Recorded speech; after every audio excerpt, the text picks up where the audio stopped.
Dahil ang fitness channel ko, of course, yan, hindi naman ito para lang din sa pagiging physically fit. Kailangan din natin maging mentally fit.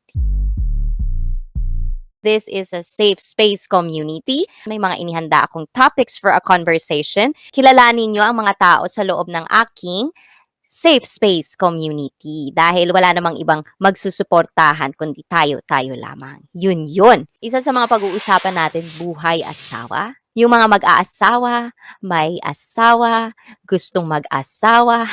Sana makipagtsikahan din kayo kasi syempre, 'di ba, itong ating community na tinatayo, isa dito yung mag-share tayo ng awareness, 'di ba? Yung mga perspective natin sa buhay, kung paano ba natin tina-tackle yung iba't ibang pagsubok na pinagdadaanan natin. Let's get mentally fit. Kasi 'di ba, hindi naman porket 'di ba, trainer ako, puro na lang physical ang ituturo ko sa inyo. Siyempre gusto ko rin pangalagaan ninyo yung mentalidad ninyo, kung paano kayo mag-iisip, kung paano niyo ita-tackle yung mga iba't ibang pagsubok sa buhay, 'di ba? So, hindi lang din ako, siyempre kayo din, kailangan ko yung mga opinion ninyo, 'di ba? Kasi hindi naman tayo pare-parehas ng mga experience sa buhay. So, puwedeng may mapulot ako sa inyo, may mapulot din kayo sa akin, 'di ba? Nung dati, hindi ko pa masyadong kayang balansehin yung mga nangyayari sa buhay. Minsan, kapag masakit yung ulo mo tapos may mga negative vibes or mga hindi naman din negative vibes lang or yung sinasabi nating mga unfortunate events, parang lahat masakit sa totoo lang. Tapos pala, ikukuwento ko lang din. One time, sumakit yung tuhod ko. Feeling ko mababali yung ACL ko, kumbaga ligaments sa tuhod ko. Kasi ang sakit. Isang lakad ko na lang, baka maputol na siya. So, pumunta ako ng ospital. So, pagpunta ko sa ospital, dito kasi sa Japan, minsan kapag masakit yung katawan mo or ulo mo or anything, ang laging sinasabi, stress ka lang. Pag wala silang nakikitang specific na dahilan kung bakit masama yung pakiramdam mo or may mga nararamdaman kang sakit-sakit sa ano yun? Kasukasuan. O, 'di ba? Tagalog tayo ngayon, 'di ba? Ayan, natighay pa ako, guys. So, I hope lahat ng mga tao sa Pilipinas, hopefully, 'di ba, kahit papaano, magkaroon kayo ng onting liwanag 'yan sa mga kung ano-anong problemang dumarating sa buhay natin.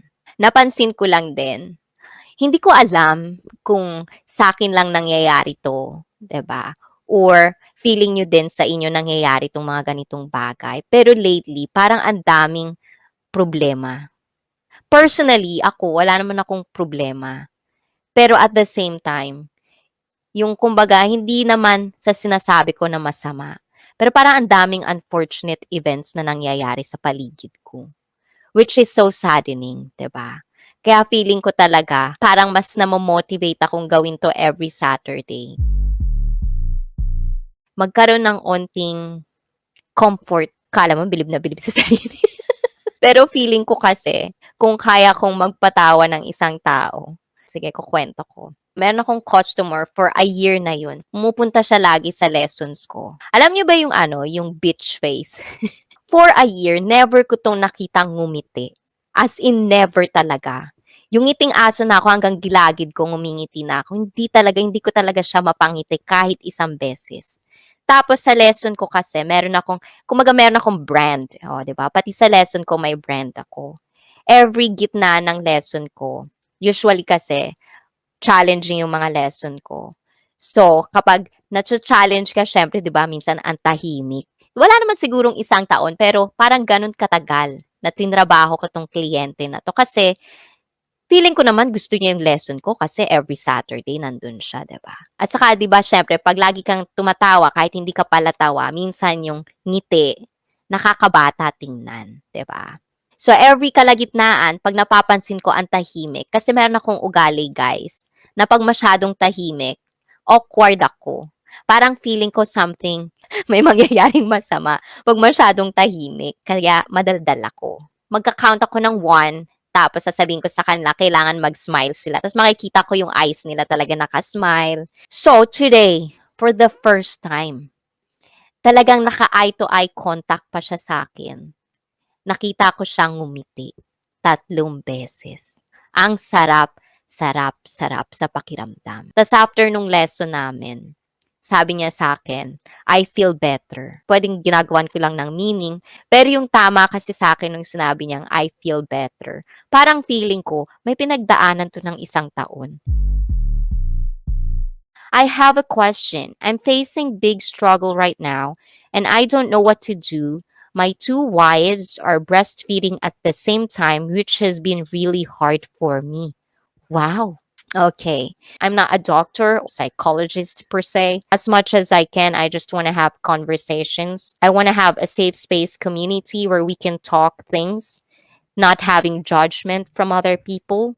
Like you can actually tell what you feel, you can tell what you're thinking. Don't take it too personally, but just try to figure out different opinions of different people so you can take like options to what you can do in a certain situation. Because I'm from Japan and also I'm half Philippines, I only know a little bit when it comes to the two wives things. In the culture of Muslim, you can have two wives. What is it that is hard for you specifically? You don't have to be specific if you don't want to, but at the same time, to actually make something out of the situation sometimes. Like at least for me, I have to know like what is it specifically that is hard for you. I'm unable to help them because I'm a doctor at hospital and I don't have time for my two wives. As a woman, all I can tell you is like a perspective as a woman. And let's see where this conversation goes. But the thing is, if you're a doctor, I would assume that your wives know that your career, you being as a doctor, a busy schedule. I know you want to help them, but at the same time, will you be able to help them? I just don't want to assume as well. I don't want to stereotype as well. But the thing is with polyamorous relationships, as far as I know, they always have to meet halfway. There are rules. I would love to help them, but I'm helpless right now. That's why I'm looking for some valuable advice. Is babysitter an option or a maid at home? At least it'll lessen. I think the thing that you can help to your wives, especially if they just had babies, is to be there emotionally. Because as a woman, we usually are an emotional people. Because I'm not saying anything is wrong in here. Have you ever thought that this will be hard before you get two wives? How can you help them if you yourself is tired with your everyday work? And at the same time, the only thing that I think you could help them with is just make sure to let them know that you're there. Emotionally, as a woman, I think that's the first thing that you need to kind of like let them know or let them feel, because that's actually the most important thing for a woman who just had a baby. Like a moral support, emotional support, like knowing that you're gonna be there. I don't know what do you mean by helpless, because at first obviously you're the father and the husband, you're helping them financially. So that's a help. And the thing is, it has to be both ways. And I think it should have a communication between the three of you. You should actually ask them if you can. The thing is, with these things, it usually comes down to like, even if you want to ask them what they want, sometimes women have a tendency to play around with the answer. Oh, hold on. That would be cool. Because then, if the three of you are all women, then all of your mental connections are kind of in sync. But the thing is, when it comes to women as well, every one of us has different line of thought. It's not because you're not the one who's breastfeeding, it's not going to be hard for you, but at the same time, just let them feel, let them know that you're going to be there. Moral support, because having kids is going to be a really tough experience for them. But at the same time, they also have each other. But I think, first of all, you have to understand what is it? What's the root of the problem? Why do you feel you're helpless? Why do you feel like you're not doing anything for them? But just look into the small details first before you get into the big ones. And communication.